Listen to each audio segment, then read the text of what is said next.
on top of everything we've ever talked about silver, and I don't have to rehash the fundamentals, what I will tell you is that something caught my eye that you see once in a blue moon at that. And that is the most well-funded, well-informed, sophisticated investors here in the United States have hoodwinked the dumb money managers to go short silver. What does that mean? That means the most well-funded, well-informed, sophisticated investors pushed the price down. The money managers went short, allowing the commercial banks to cover those shorts. And as of yesterday, the commercial banks are net long in silver futures.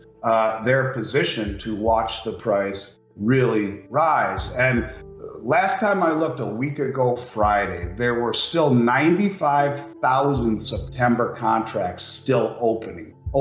Now that's pared down a lot, I'm sure. I haven't looked at it in a few days, but that represented 474 million ounces of silver. That's 40,000 more contracts, or 200 million ounces of silver than there were bars in the exchange backing those contracts. Now, chances are most of those will roll over to December, and you're not going to see, more contracts request delivery than there are bars backing it. But that's how close we are to seeing something like that happen. And when we see the commercial banks, I can't remember the last time they were actually net long in silver. On top of what Ted Butler will tell you is a massive shortfall in wholesale silver bars when you look at the depletion from the LBMA and from COMEX, I believe that. And this is part of the reason why I've talked about the biggest money in the world draining COMEX and the LBMA and the Shanghai Gold Exchange and the ETFs of all the investable bars, quietly, methodically, slowly using the Western suppressed price to run cover for it. And now they've hoodwinked the money managers at the worst time into going net short. So it's a big deal. The commercial banks are almost always on the right side of this, JP, Goldman, Citi, and they're net long. So for those of you that have held on over the last few weeks as the price of silver has come back, to me, that was classic short covering. They have done that. Silver is massively oversold technically. And now you see the commercials go long, which happens, never. And that to me is incredibly bullish. And when these big money managers, the hedge funds who are only in it for profit, have to cover those short positions, it becomes rocket fuel for a massively undervalued commodity that is in short supply on the wholesale side of the equation. So interesting times ahead for those of us who have held on through all of the ups and downs. One of these days, they're just going to let it run to the upside. But right now, the backdrop is set for much higher silver prices, and the commercial banks are poised to reap the benefits of that. To me, that gives me great optimism in terms of where the price will be heading into the fall. Well, think about it, Dunning. Why the hell would anyone keep their money in the banks? I mean, how many times should we say this? The average yield right now on a savings account in the United States is still under 0.5%. It's like 45 basis points you're getting on an average yield in a savings account here in the U.S. right now. Why would you keep it there when you can move it to a money market account at a too big to fail bank, supposedly, earning 5% with daily liquidity? You wouldn't. Or go directly to treasurydirect.gov and buy short-term treasuries directly from the government, where you sidestep all of the systemic risk. You're getting paid 10 times what you're getting in a savings account and eliminating all the risk. I mean, it's insane that these banks are even really as solvent as they are. And the indictment to the whole banking system is seeing, it's not Fitch saying that Bank of America and JP Morgan could be downgraded. It's that you're seeing huge redemptions or transfers out of the commercial banks by the big money going directly to the Treasury and relying upon the risk of the U.S. government versus the systemic nature of the banking industry. They're going right to the Treasury. They're getting high yield, higher yield than you can even get in the money market accounts directly from the Treasury at treasurydirect.gov.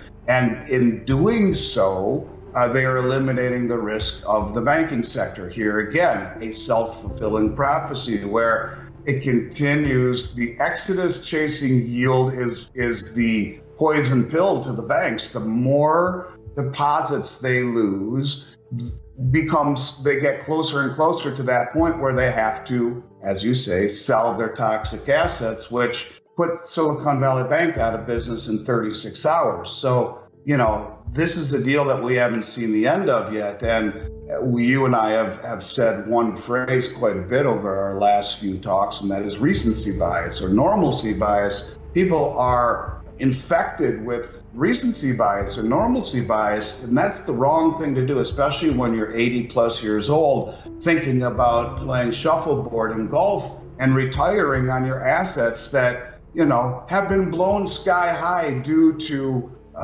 suppressed interest rates and easy money. It's make-believe. It's Alice in Wonderland. And when you find an environment where those assets correct in terms of proper valuation, where price discovery is something that isn't such a mystery, then these retirees are going to be bagging groceries again and wishing that they would have not risked their retirement, really, to speculation in what amounts to maybe the most overvalued, over-leveraged, unstable, ultimately in terms of its fundamentals, set of traditional markets that I've ever seen in my career. So yeah, it's a question that you'll get asked, but most people are incapable of hearing. And even if you tell them, they'll think, you're just a doom and gloomer, you sell gold. Well, unfortunately,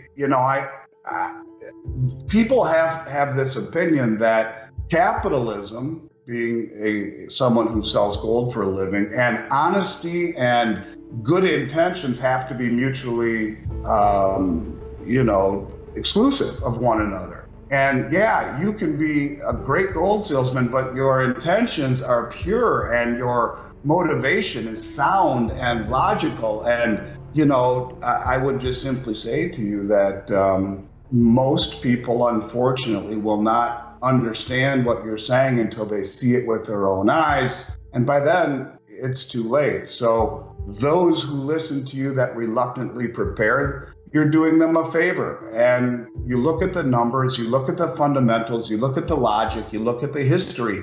In a world of probabilities, I would say that there is going to be a moment that will, as you said, catch many people off guard because they don't see what's coming straight at them, and you can't get out of the way of what you don't see coming. Some emergency liquidity, which is always, from a preparedness standpoint, absolutely. Have some food on hand, have some water on hand, have some cash on hand, absolutely. But beyond that, as far as storing your nest egg in paper cash, being a way to escape what's coming. Yeah, I mean, the only thing that it helps you escape a little bit is the counterparty risk. And when you're getting paid next to nothing in return, what is the opportunity cost of having that cash rather than at the bank? But look, when you talk about the Fed's mandated target of 2%, I never understood that. I mean, why have 2% inflation? How about negative 2%? The lower the level of inflation, the higher the standard of living. And it would be like Elon Musk standing on the stage saying that it's the goal of Tesla and SpaceX to lose 2% per year. Isn't that great? No, that's stupid.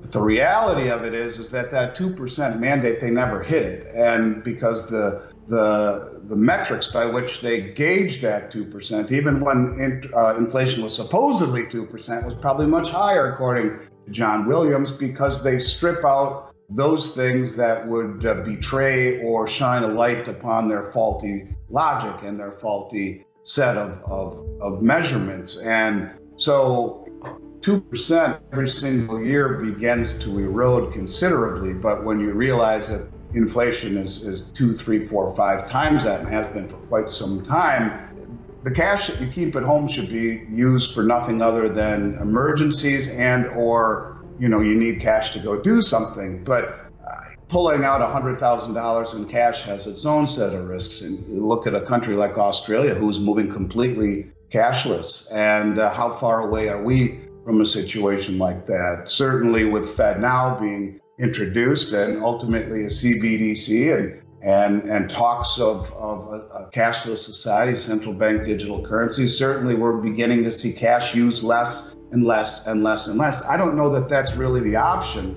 I do think people should have cash at home, some in small bills, not hundreds, but not 50s, but 20s, 10s, and 5s. But how practical is it to keep all of that money at home, and then when you need to send a wire or a check, you have to go deposit the money back in? That's probably not the answer. What the answer is to do the best you can to mitigate your exposure to a system that is fracturing and that the rating agencies are downgrading and are reluctant to do it because of the political aspect of it, where Janet Yellen chastises Fitch for downgrading the U.S. debt. And, quite frankly, they should have been applauded, as should have Moody's. And, one of the things that caught my attention was the senior analyst at Fitch, who said part of the reasoning for downgrading wasn't just the debt, but was also the governance, the way that things are being done, where since 2019, our national debt has doubled from 22 to 32, nearly doubled. And,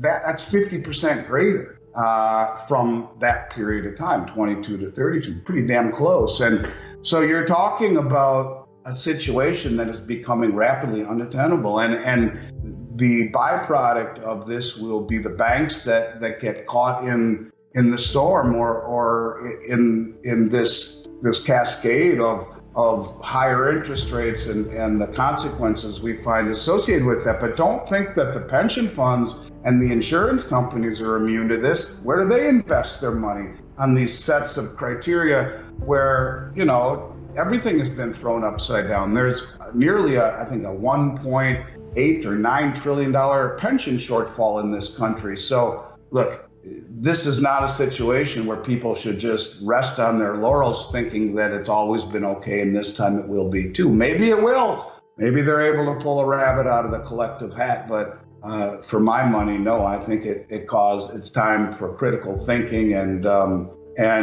thinking outside the box at that.